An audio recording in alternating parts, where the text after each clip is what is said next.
Aloha, and welcome to a new Ohana Packers Edition podcast, the podcast where two bros from halfway across the world chat about everything green and gold. I'm Mike, and that is Iowa Joe. Today, we take a look at the disappointing loss to the Falcons. Joe, that was, we can file that under young team learning to win, but it's still disappointing no matter which way you try and whichever way you want to look at that game from Sunday. Yeah, it's kind of like I tweeted after the game. I responded to a friend of the show, Brendan Zerwinski, or I'm sorry, Brendan, I can never get your name right. I'm horrible at it. But he said something about kind of like what you said, growing pains with a young team, making the mistakes. But I could understand it if all the mistakes were from the offense because that's the youngest group. But most of the mistakes came from the defense, and the defense is our most veteran part of the team. So they should be the ones not making as many mistakes. They're the ones we should be leaning on when it comes to games like this. But in the second half, when the offense needed the defense was nowhere to be found.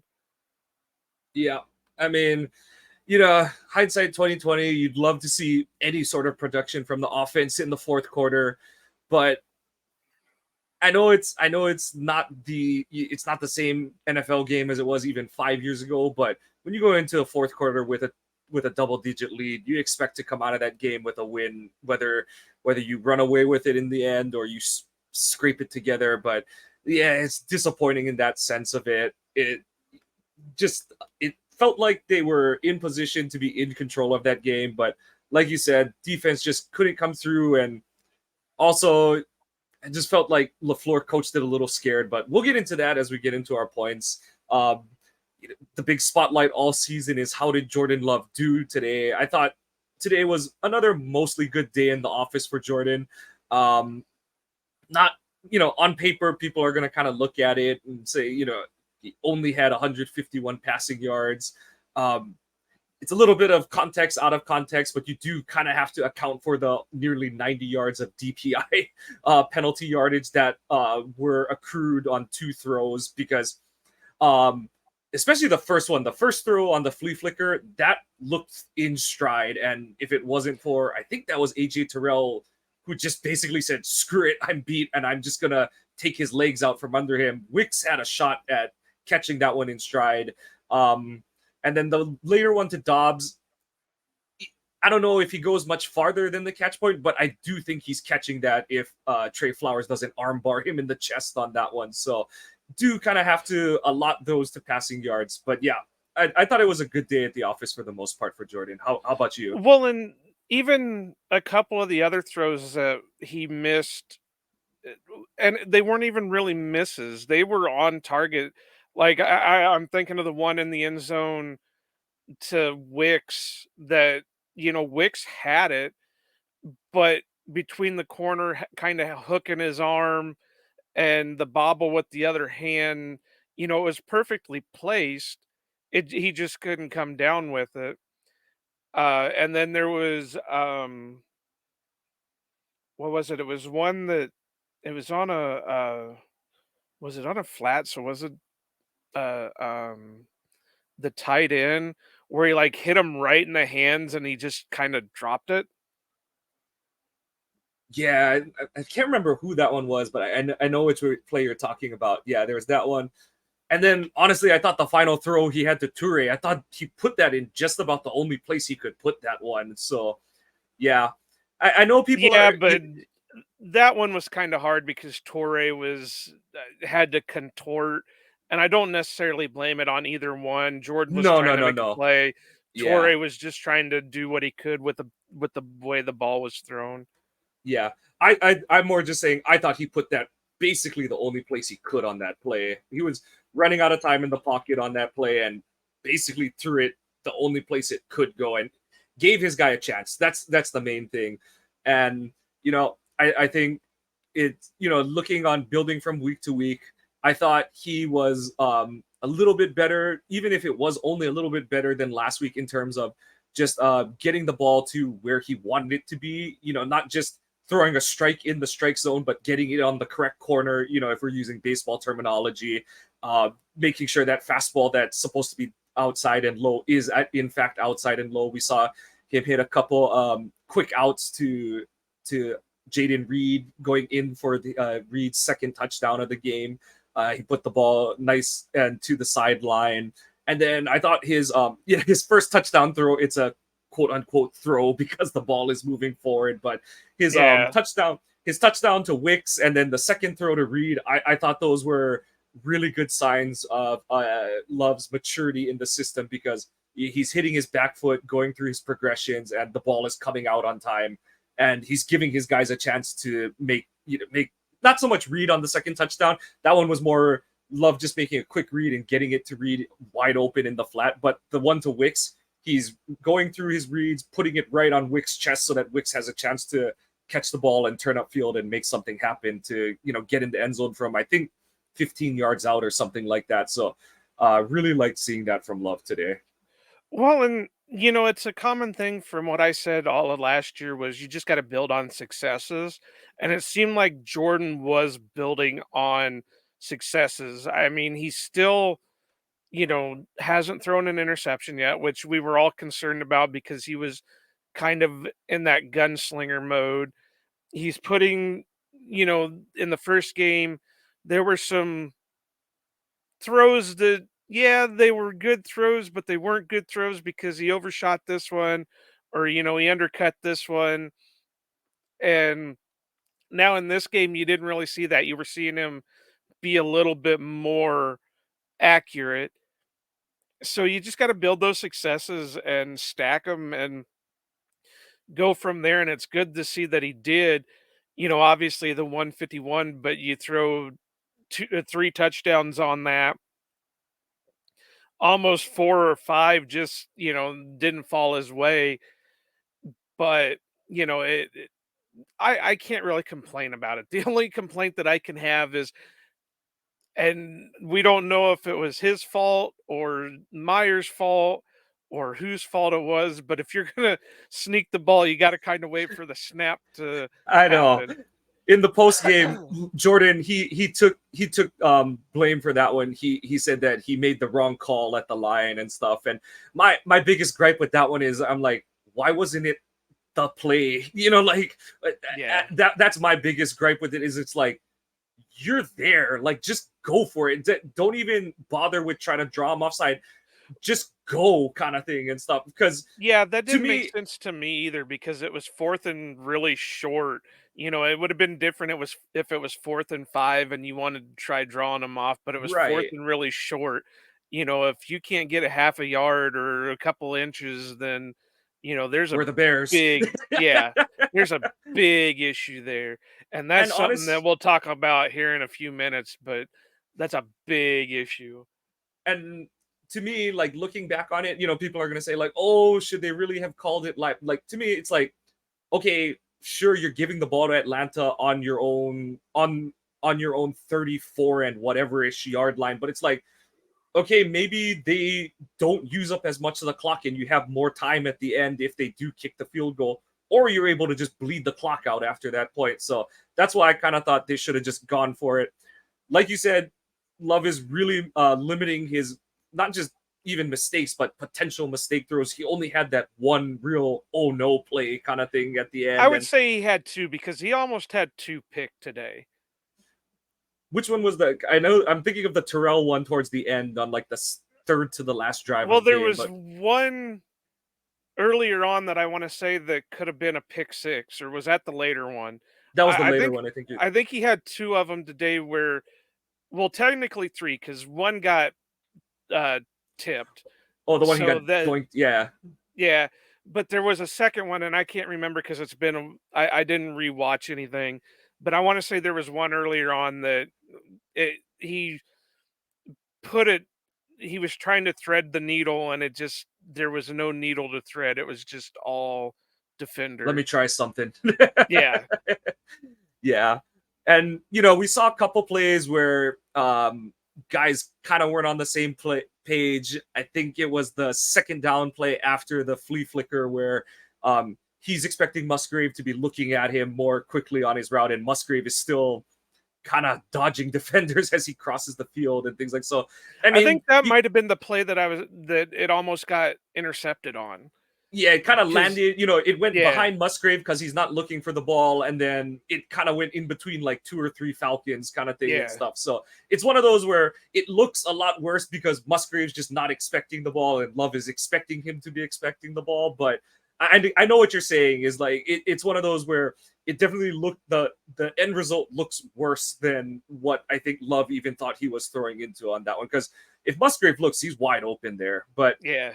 overall, um, I thought a pretty clean game from Jordan. And the main thing too is Atlanta did try to bring a little more pressure. They had the busted pass protection on the second drive, and despite all of that, Love just looked poised and composed in the pocket. And I really do like seeing that from him as the game goes, kind of thing. There was one other time that it wasn't a throw, but I think it was a decision-making process where, he had somebody going up the seam or up the sideline, but then he had Dobbs on a crosser, and Dobbs popped wide open, and instead of seeing Dobbs pop wide open, he forced it over to whoever was running up the sideline.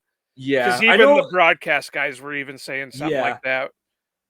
I'd have to watch the all 22 on that one. And Vilma's right. Dobbs breaks open, but when I saw the replay of it, it looks like Love is already throwing, like he's in the middle of his throwing motion to Wicks by the time Dobbs is breaking back across the field. So it, you, it's one that I have a hard time really blaming him for. The only gripe, I guess, is Wicks wasn't that open, but I know that it's one of those plays where he is supposed to get the ball out on time and Dobbs isn't breaking open by the time he's throwing it. So it's one that I'll rejudge it when I rewatch the game, but I wasn't as I wasn't jumping up and down about that one because I thought when he was throwing is when Dobbs got open. So now we get to the fun part on offense, the run game, which oh brother, where art thou? It was a struggle on the ground today for Green Bay. Partly because the offensive line was being shuffled, especially early. They were kind of splitting snaps between Rashid Walker and Yosh Nijman at left tackle, and then Elton Jenkins goes out of the game with a knee injury. Um, yeah, just not much to be said about the ground game. Dylan, I've rewatched the final third down play.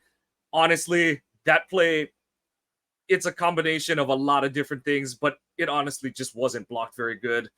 Our old buddy Royce Newman again blew a double team, and Rashid Walker got beat across his face. And I think Dylan just said, "Screw it, I'm going to just put my head down and try to get a yard." And unfortunately, he got too over his skis and just kind of tried to dive for the first, but didn't make it. Well, that's been Yeah, my biggest issue with him so far, and that's kind of another thing I got.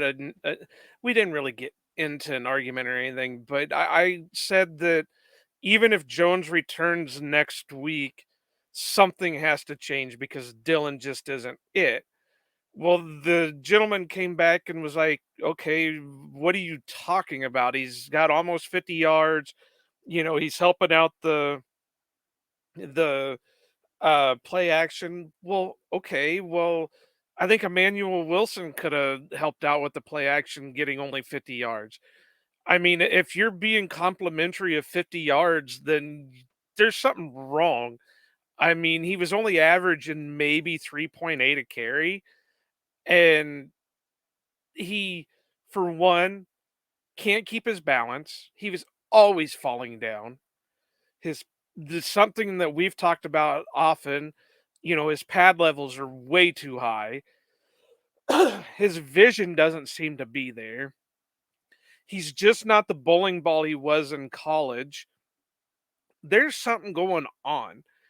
Now, is it coaching? Is it him? What's going on? But he just does not seem to be the answer. And something has to happen. And it's sure the hell not Patrick, just a guy Taylor. And Emmanuel Wilson, struggled today too, but they really had him on like a low snap count, if any. I mean, I barely remember seeing him on the field. And when they did, it was in some kind of weird pitch out type run play that got swallowed up real quick. So if hopefully Aaron Jones is back next week, but if he's not, then they need to be looking at something, whether it's, bring in a couple of other practice squatters, make a trade. I'm not saying go and get a Jonathan Taylor, but, get something to boost it because without Aaron Jones, you can pretty much tell our run game is shit.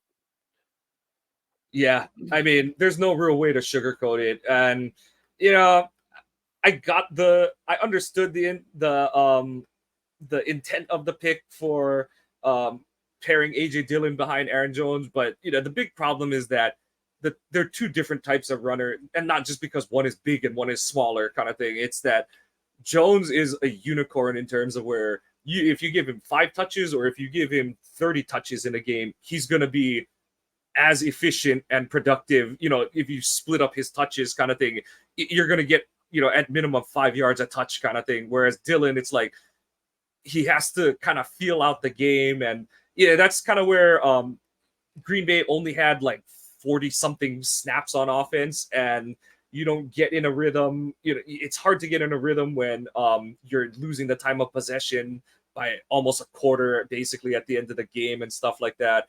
But I know it's disappointing. Well, that even proves my point in a way that Dylan's just not it. If he's got to, build up throughout the game to be effective, or, you can only run him out of certain formations. I know I've heard that a lot too, where he needs to be back deep and run out of the, an I formation or whatever to get ahead of steam. Then that just goes to show he's not a fit for this system. yeah, So we can't be kidding ourselves saying, "Oh yeah." Now, don't get me wrong. AJ Dillon, great guy. He's done great things for PR. The whole Mirador County. He's got a new book out. Great for him. Good guy. But that just because he's a good guy doesn't make him a fit for the system that the Packers are running. And yeah, the and hope that's was that he would learn it, and it doesn't seem like he's learned it. yeah, and fair or not, the measuring stick is who's out there on the field on the final like 2 or 3 snaps of the game. It's just the guy Patrick Taylor, and um, yeah, you know, so you have between your actual running backs on the day, Dillon is 15 for 55 yards, 3.7 yards per carry. Taylor got 1 carry for 1 yard, and Wilson got 3 carries.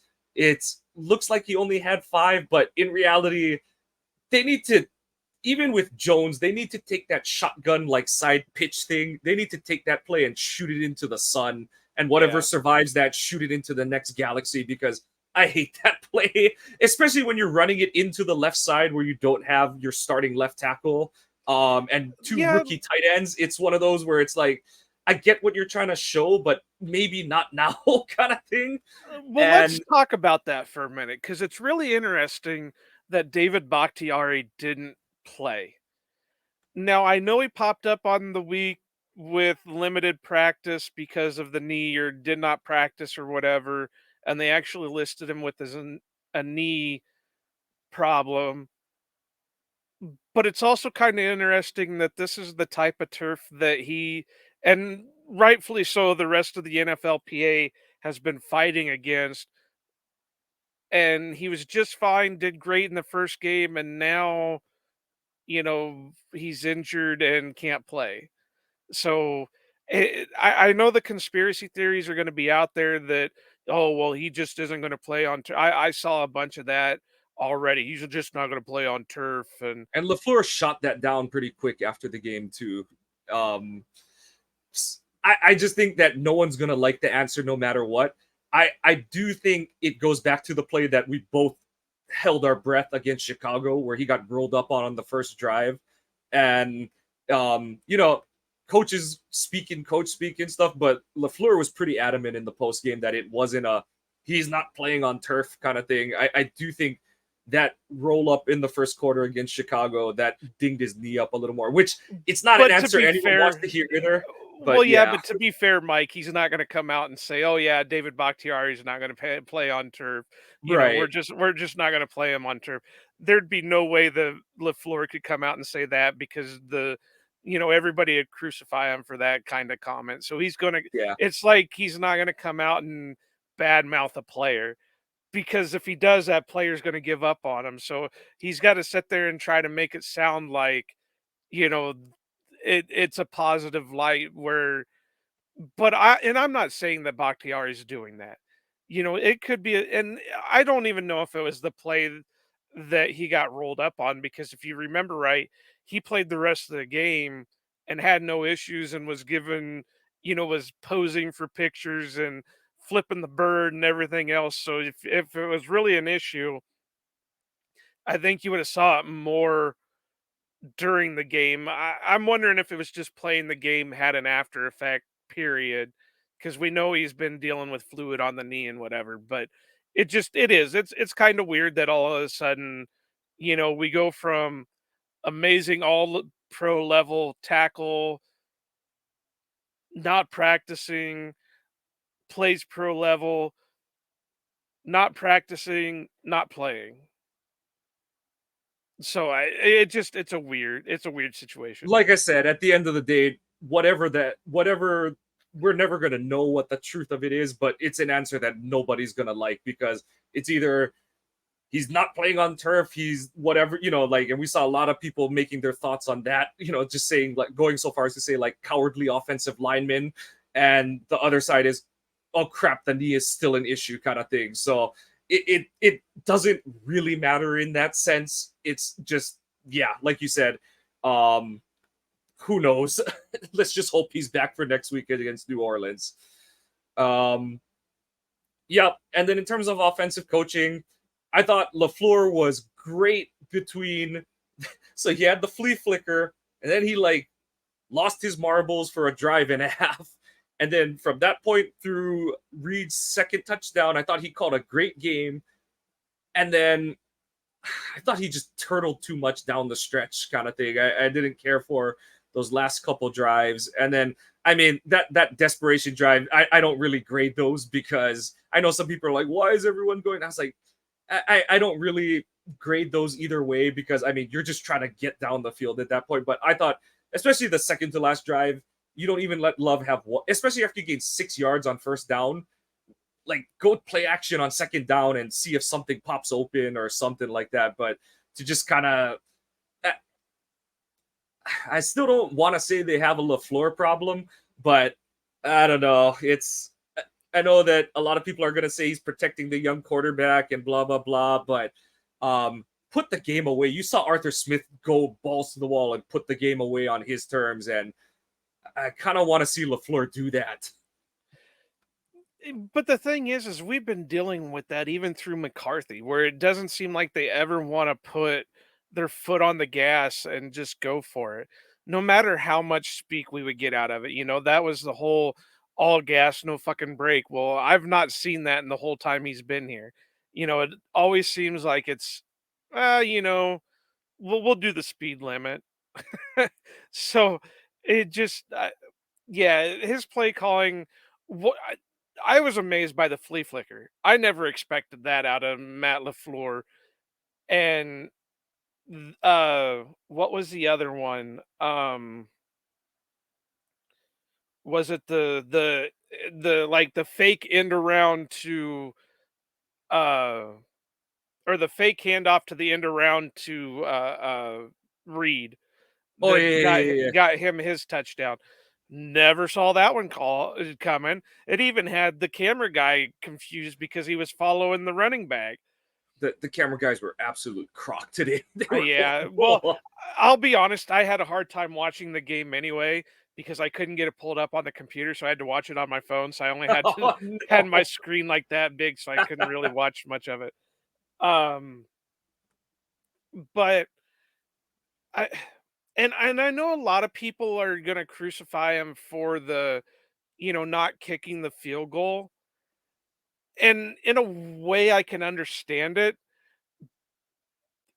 I can see both sides. Yeah, it would have been nice to have the 3 points, but then again, you gotta remember we've got this rookie kicker who is having his own, like, mental issues that if he misses it, is he gonna come back from it later on in the game? Yeah, that's a whole different conversation to have because y- just watching it, watching it live when it happened. I remember when the play clock got down to 6, and you kind of know how place kickers set up. They get next to the holder, and then they kind of take their steps back and stuff. They're at like 6 or 7 seconds, and I'm like watching, thinking, no one really seems to care that it's Well, yeah, just that part of purely. it I understand, but then even people are talking about, "Oh, well, he could have made it 56 yards. He could have made it 56 yards because after the penalty, it was Yeah, 56." It's like, guys, you got to remember, this kid has a yeah, problem bouncing back if he misses one. We saw yeah, it and throughout the preseason. If you take his confidence away, he's not going to gain it back. We got to work with him.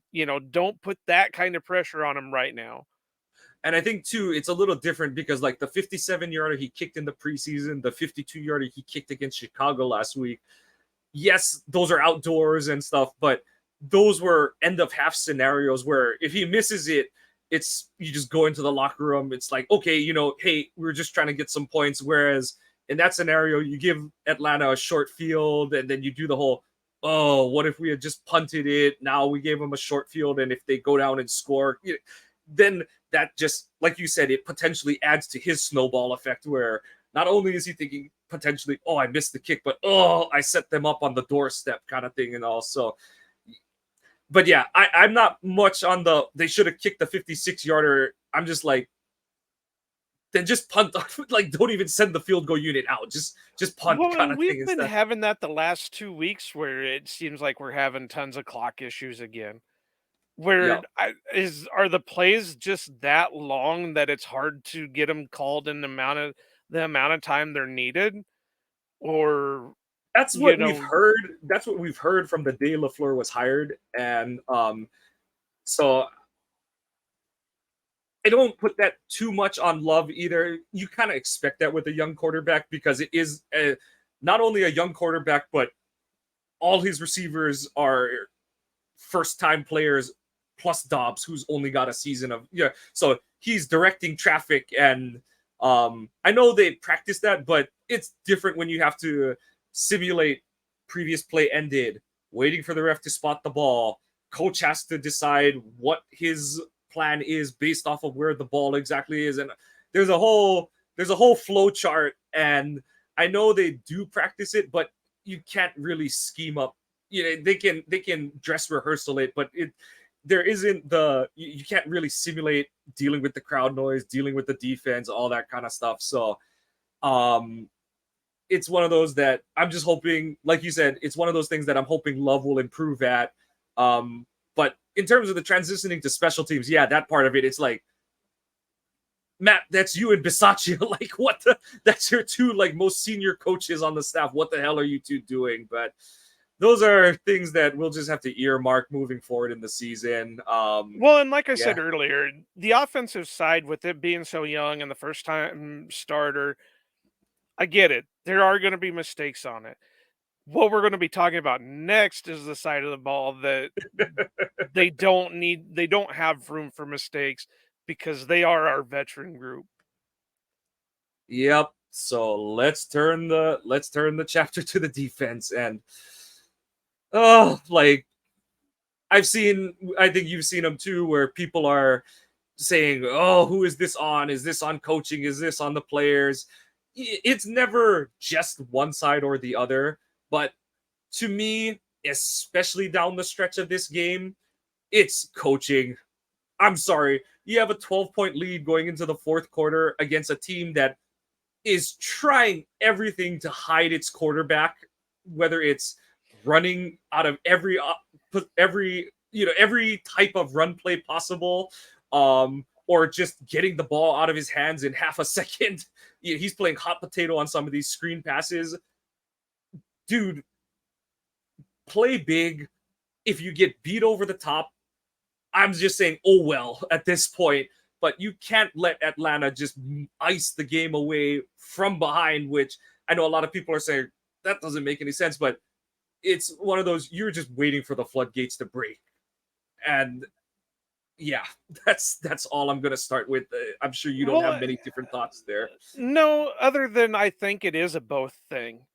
I will honestly, yeah, it's the coaches needing to put the players in the position, but there were also some boneheaded plays out there that it wasn't making sense.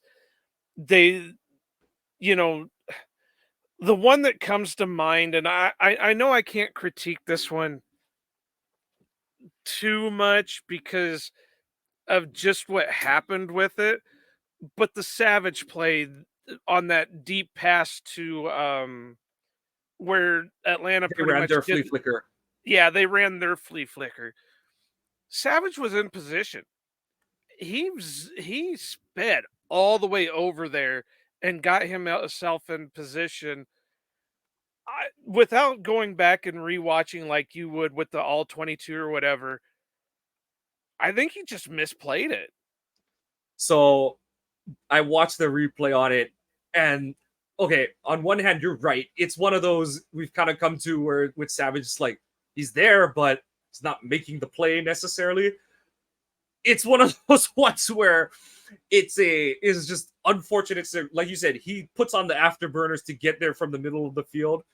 And when he jumps, if you watch the replay, you can see his head. It looks like he hit the bottom of the bunk above him because the way he jumps, he's jumping from an angle to get himself in the play because he's trying to do the right thing as DBs are taught, where you kind of jump back into the receiver to kind of box him out. But when he jumps, his helmet hits Hollins' arm, his elbow and forearm, and everyone's like, oh, he had banana in the tailpipe. I'm like, no, banana in the tailpipe is what happens when I jump. That is, his head hit the bottom bunk because you can see his head come forward like this. And Matt Collins, I think he's 6'4" or something like that, and Savage is like my height. He's 5'11", so he's a little taller than me, but it's just one of those where it's like, damn it. Like, obviously, Well, like I want him to make the play, but I can't grill him on that one. It's I yeah. think what I mean by I think he misplayed it was I think he misjudged the jump. I think he started the jump a little too soon, and that's why he ran into Probably. Hollins. I If can he argue. would We have can took argue that. another Yeah. step, or if he would have just threw the arm up, the way that ball went, I don't think Hollins would have been able to make a clean catch on it. Yeah. But I again, think. I haven't went back through and I haven't watched anything like Yeah. that. I'm just going by what I saw, the replays I saw on during the game. And it looks like if he wouldn't have jumped at the time he did, if he would have waited a step or maybe jumped a step earlier or something, I think he could have made the play. Yeah, it But was close. It was really close, and um, yeah, it's and you then there just was the other one in the end zone where they were on like the 10-yard line, and was it Ritter ran it in or Ritter hand hit the like a screen pass or something, and it split Razul and oh um no, that was they ran the zone read, and Rashawn took what he was half a step late to get back out to Ritter when he saw that Johnson didn't have the ball. Honestly, it's a really good play call by Smith because he's playing on, like I said, Barry plays off the whole drive coming down the field, and then they get Bijan Robinson into rhythm. He's breaking off like 12, 13-yard runs every other play. And so and this doesn't excuse Rashawn. He's got to play his keys. He's got to play his responsibilities, keep the back gate in hand. But he's thinking, they gave it to Bijan, and I've got to go help, bring him down in the backfield. And then what kind of screwed up Razul on that one is he gets delayed in release in coming downhill to attack because he's thinking that he can't see where the O line is, so he's thinking his receiver, because his receiver runs a route, his receiver didn't block him, so he does have to honor defending the route for, and that delay allows Ritter the lane to get in the end zone. I think it was like a 4th and 4 or 3 or something like that.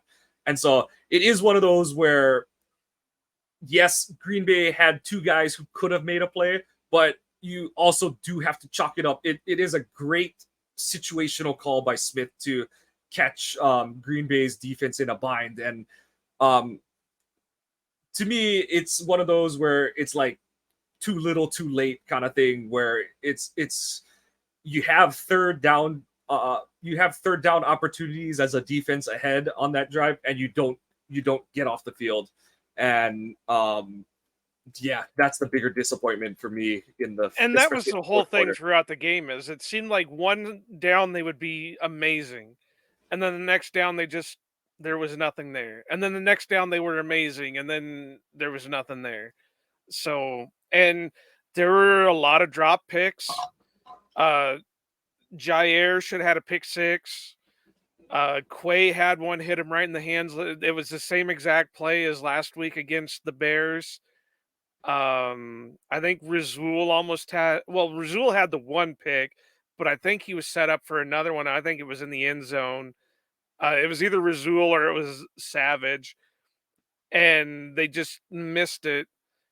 So that could have turned the page. Had, Jair, held on to it, even if it wasn't a pick six, he still would have had the turnover.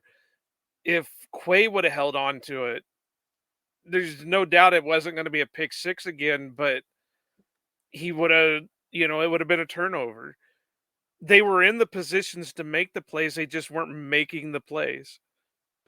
Yeah, and so the Quay one, I don't want to say it's not as bad because you're right. Like, you want to convert those opportunities, but the Quay one, at least Green Bay went down and scored a touchdown the drive after. And Jair owned it afterward. He said he's going to be thinking about that one for a week or longer because that was the one where it would have been tough because there was a receiver in front of him, but he might have had a chance to go down the sideline and score. And that was if he scored, that one potentially cost the Packers 4 points on that one. So yeah, like you said, those are juicy, juicy opportunities, and you never want to leave those on the field. And like I said, that just fed into my frustration with allowing Atlanta to get in overall offensive rhythm by playing so soft, playing light boxes. And I know Jason Perone was saying like, oh, they did go big, but I said, but look at their alignment.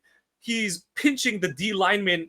You look at where our D line, where was Atlanta beating us? They weren't beating us up the middle. They were beating us. Everything was an outside zone. And you're playing your D lineman pinched inside the offensive tackles. It's like, dude, you're up in the box. You can see where they're winning. Like, Yeah. and yeah, that's a conversation that we've been repeating over and over and stuff. They had guys, like you said, they had guys in the backfield most of the day, but even I saw people giving Darnell crap on the last 4th down conversion. I don't know if people are saying he should have come under control. It's 4th and like inches. You gotta trigger and go. Where is his help? And that's the same damn play they converted 4th down at the end of the second quarter. To me, he did his job. Obviously, you would love for him to make that tackle for loss, but he funnels Bijan back inside. Where's the rest of the defense? And like I said, you saw that play in the first half. Once you see Ritter start to do this, you gotta know where the hell the ball is going at that point. Like,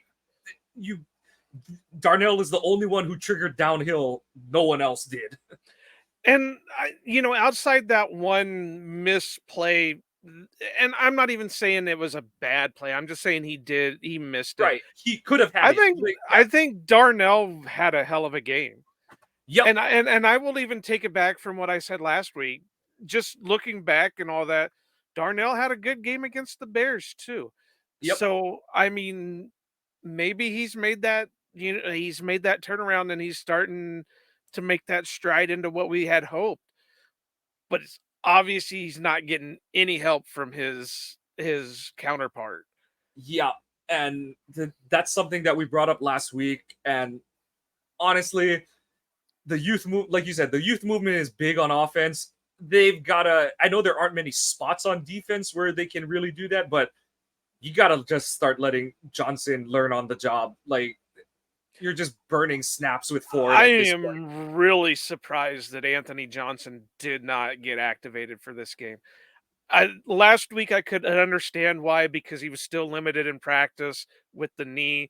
This week at practice, he was full participant, full go, and he was still inactive. I, there is no way he could be any worse than Rudy Ford right now. Yeah. Because, I mean, one of the big things that you were supposed to be getting from Ford is solid tackling, and you're not even getting that necessarily on defense. And so, if you're not even Maybe getting 100 yards down the field. if you're not even getting the tackling side of it, then, like, yeah, I just don't see it. He's a step out of phase on a lot of things. Yeah, I just don't see the benefit of having Johnson just sit on the sideline in a sweater. Like, just get him out there already. Like, he should be playing over everyone but Savage in that safety room, basically. I just Well, see and no I'm benefit. wondering what they're gonna do here pretty soon, because they've already used up 2 activations for Enos Gaines, or Ennis, or however they pronounce his first name. They've already used their 2 activations for Patrick, just to guide Taylor. You know, I think they only get 3, don't they? Yep, only three. So what are they gonna do from then? They only got, isn't Patrick Taylor the only running back on the practice squad? Yeah, I think so. Yeah, I do not What believe are they they have. gonna do then? If Aaron Jones is out for an extended period of time, what are you gonna do? You're gonna cut Emmanuel Wilson and bring Patrick Taylor onto your active roster? I don't think they can even do that because I can't see them going down to only two running backs. So you'd have to. I don't know who you'd be cutting, but you'd be cutting someone else, and I guess they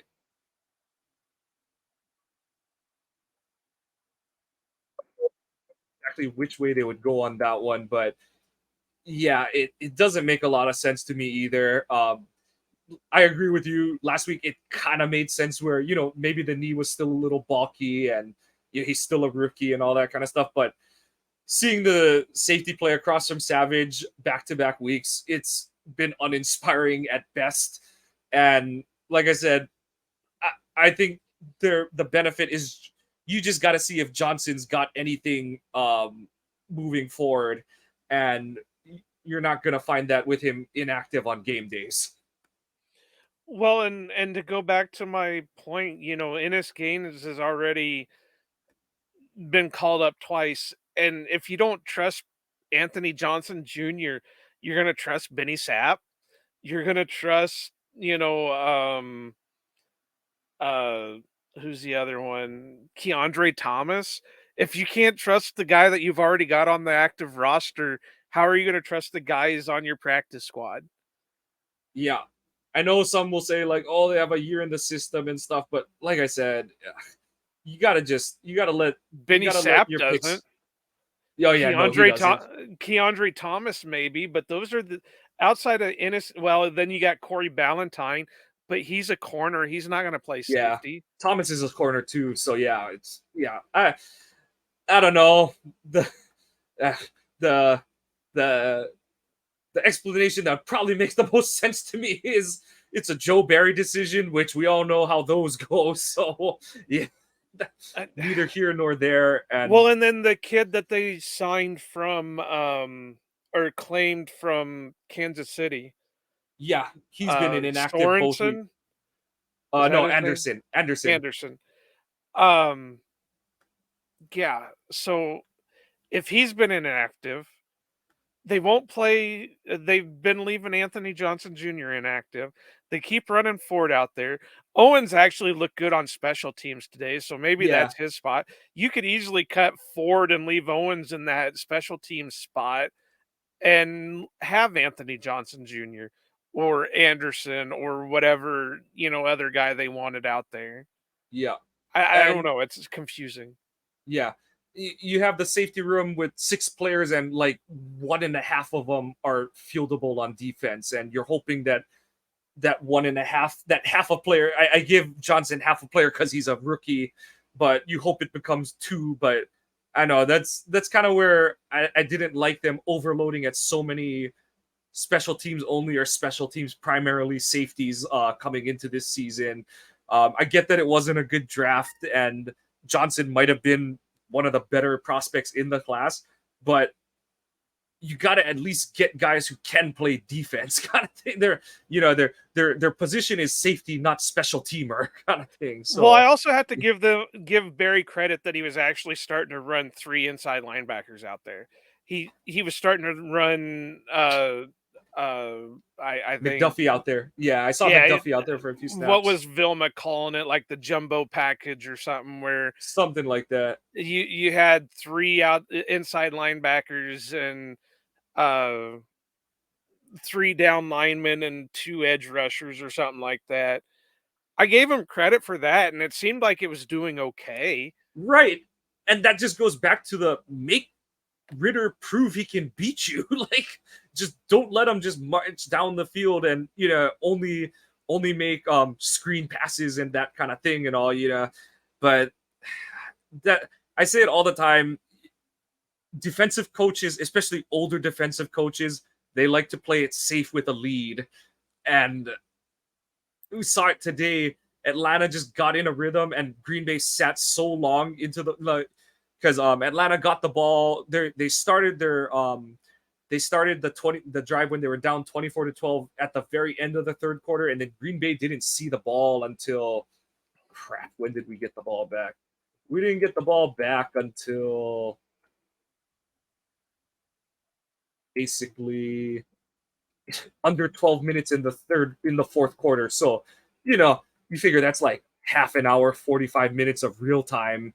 And you mostly hear it with guys like Rodgers and Brady, ice the good quarter, put the really good quarterback on the bench. But if it works against them, it's gonna hurt a first time starter as well. And you kind of saw that, Love was a little errant on that throw to Wicks coming out and stuff. But just gotta get off the field. You can't just let the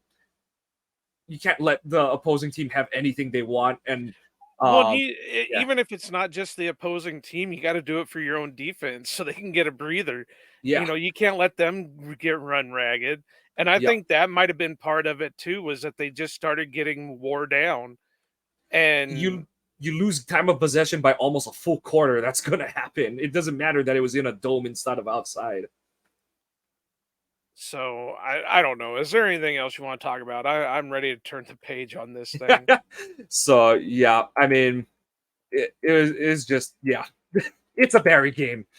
Moving to special teams, Dan Whelan, he's got a leg. I know we're waiting for cold weather, but it's good to see that he's punting in phase with his coverage unit. He's not, he's got a big leg, but he's got good hang time on it too. So I thought the coverage was pretty good. Like you said, Owens, it was unfortunate that he got called for that one face mask penalty, but I thought he and I think Gaines was the other gunner. I thought they were down the field in good time. Um, I know we were talking about potential mind games with Anders Carlson, but he was still perfect on the day. Hopefully, he can continue to um, keep it moving forward as the season goes on. And we kind of already talked about what happened on the first drive. Um, my, I agree with you that once it got pushed back, they probably were like, "Oh, maybe not right now" and stuff. But yeah, I just didn't understand the why there was no urgency to kick a 51-yard field goal. I feel like that's should be in a kicker's wheelhouse in this day and age of the NFL. But that's just hopefully that'll just be a footnote of this season as the year goes along and not something that we're looking back on. But Joe, do you have an MVP of the week this week? Yeah, but it's more than one player. I would say it's the receiving core because they've really stepped up. Jaden Reed was looking amazing. Tay Wicks was looking great. Dobbs and I saw even Malik Heath was getting some snaps out there. So I really got to give it to him for not having, Christian Watson out there, not having Aaron Jones. We were looking for somebody to step up, and these young kids stepped up in a good way. Was it great? No, but they were doing something right out there. Otherwise, they wouldn't have had, what'd you say, almost 90 defensive pass interference yards. Well, that just shows that they're doing something right. These DBs couldn't keep up with them. They were having to hold them to stop them. Yeah. So that would, if I had to narrow it down to one, probably Jaden Reed, but I would rather just stick with the receiving core because they did an amazing job. No, I'm with you on that one. They had a really good game. I'm gonna go with Quay. I think it's not gonna show. It's hard to say that in a game where your defense gives up 225 yards on the ground. But I thought Quay was having an awesome game. Yes, you'd love to see him hang on to that pick, but for a guy who just got out of concussion protocol, yes, or on Saturday, I thought he was on it on Sunday. He wasn't running the wrong way on any play. I don't feel like he was making good solid tackles when he was in position. Like I said, got to convert on that interception, but I thought he was in the right place more often, not more often, just almost all the time on Sunday. And that's the kind of year two jump you're hoping to see from him. And guess the next thing you're hoping to see is a little more juice from him in the pass rush. But I think between these first two games where you have Justin Fields as the opposing quarterback, so you want Quay's athleticism to kind of chase, spy and chase Fields around. And then this week where you have Kyle Pitts and Jonnu Smith at tight end, and you just kind of want Quay's ability in coverage there. And I thought he acquitted himself really well. It's been a really good start to the season for Quay, in my opinion. Least valuable player, I'm gonna go with Rudy Ford this week. Like I said, we kind of covered it earlier today. I'm just not seeing it on defense, and like I said, it would be one thing if you were getting thunderous solid tackling on at least one end of the spectrum of play. You could say, okay, at least he's doing that, but 2 weeks in a row, you seeing him missing some tackles that could have limited some gains. Or like you said, he's tackling people way past the first down markers. So, yeah, Ford is mine today. Who's yours? Mine's not a player, so we're gonna go least valuable personnel, and I'm gonna say the coaching staff, up and down. I mean, Matt LaFleur, like you said earlier, seemed to be scared to go for anything. Once he got the lead, he went into like ultra conservative play calling. Joe Barry, he was doing good, but then all of a sudden it just went away. And they were still getting their yards, but it really led to the bend don't break because they were bending well, but they weren't breaking. And then it stopped. And it just seemed like Arthur Smith and his crew were outsmarting Joe Barry. And like you said earlier, Joe Barry could see everything because he's up in the booth. It'd be different if he was down on the turf and couldn't see half the stuff going on, but he's up top. I don't think he can get any higher unless he gets in the blimp or something. And so yeah, I'm not gonna go with a player. I'm gonna go with personnel. No, that's fair. Yeah, it was it's a game that on face value you're kind of thinking, yep, young teams lose that way, but it really was, like you said, the adults in the room that let them down at the end of the day. I think more than anything. Um, but you know what? Just like the Packers have to do, we're going to turn the page on this game. It's a bummer they're not 2-0, but the rest of the NFC North also went over today. So the Packers are still by the technicality of having a division win to their record and both a division and a conference win to their record, they are still your NFC North leaders. Um, and just by those rules, leading the Detroit Lions for the NFC North lead. So that's that's still something to look for. So I kind of do like that the team has something a little. I don't want to say pressure, but they're playing for something, other than just a learning curve kind of thing. So I do like that they have that on their back this season. Just some programming updates for the listeners. We are going to be introducing a Thursday released pod to preview the upcoming game. In there, Joe will be bringing back his over-unders, kind of just to prognosticate what we're thinking may or may not happen in the game.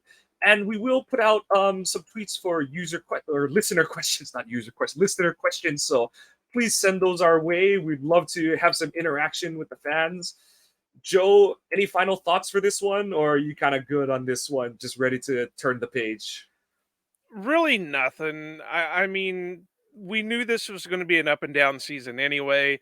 It was going to be a hard season to call, but I think I'm you had this one as a loss for kind of the reasons we saw them lose the game today, right? In our prediction, just kind of one of those probably should have won, but just didn't at the end of the day. Yeah. yeah, I'd have to go back and look because I don't remember, but it probably was just because of those reasons. Just who knows? Any given Sunday. I mean, like I was talking with my coworker who's a big gambler type. He always asks me what I feel about games, and he was telling me about the odds for this one, and I said I can understand it. Obviously, I'm going to lean towards the Packers because I'm a player, Packer fan, but um, I can see where they're coming from with it. You know, at the end of the day, they didn't cover I think it was like the Falcons with -3, so they didn't cover that. But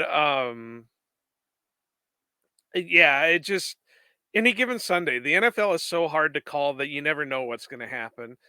Next week they could come out and blow out the Saints for all we know. It could happen.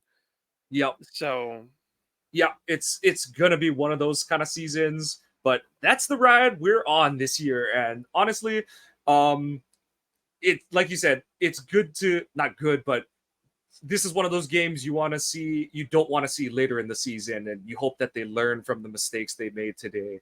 But that's gonna do it for us today, folks. Mahalo for joining us on this week's Ohana Packers Edition podcast. You can find us on Twitter at Kawano Mike and Joe at underscore Joe at Iowa underscore Joe 86. Find the show at Ohana underscore Packers. We drop new episodes every Tuesday. Please make sure to subscribe and give us a like if you enjoy what you hear. Also, please do give us a review. We'd love to hear feedback. We knew there would be games like this to endure this season. It's going to be a long haul, but there's 15 more to go. And now it's time to turn the page on to week 3. Go Pack Go and Aloha.